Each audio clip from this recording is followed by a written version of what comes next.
orientation, plus y in the velocity vector, and now the bubbles predominantly move in the upward direction. So again, what we learn is even at the microgravity level, as a function of time, you can impart significant velocity to particles, and the direction depends on the attitude of station.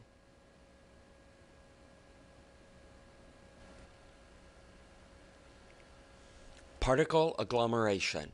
Here we have a gallon-sized plastic bag filled with 1 millimeter diameter sodium chloride crystals. You shake this up, and the individual crystals will rapidly form agglomerates, and these in turn form floccules of the order of several centimeters on a side, and all of this happens in about 10 seconds. Here is a slow motion view of the same thing, showing the individual crystals rapidly forming agglomerates.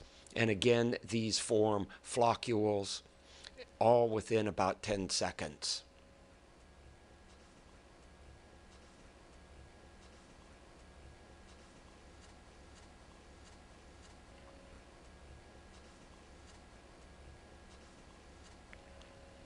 Here we see a 2 to 3 centimeter sized agglomerate that is impacting the wall at about 1 centimeter per second, demonstrating a rather strong cohesiveness to hold together.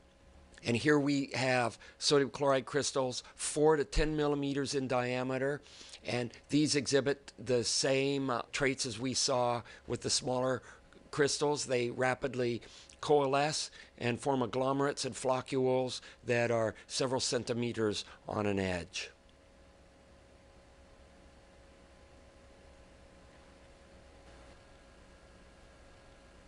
This is a bag of Russian tea, and mind you, it's not a tea bag, but a bag with a tea bag inside, and there's a generous dose of sugar, about 1 millimeter diameter crystal size, and you shake this up, and you see a similar behavior with this organic crystalline solid as you do with the inorganic sodium chloride crystals. They rapidly form agglomerates, and these agglomerates come together and form floccules. Here is a close-up showing the role of electrostatic forces in shaping these agglomerates, and they move around. They will be attracted to the wall. Charge will be transferred, and the agglomerates will be expelled from the wall in the opposite direction.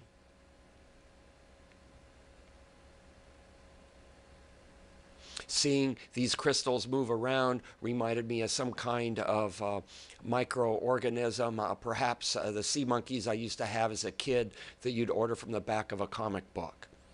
When you tap the side of the bag, you disturb the electrostatic forces and you form a spot where the sugar crystals are attracted.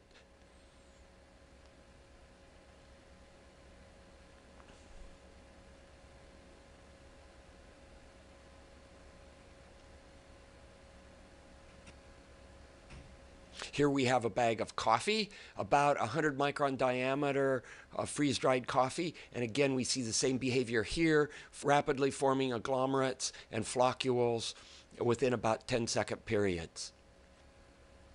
This is a flask of water with 5 micron diameter mica flakes suspended, and in a period of several weeks, these flakes will come together and form large floccules, centimeters on an edge, in a self-similar manner that we saw with particles suspended in a gas phase.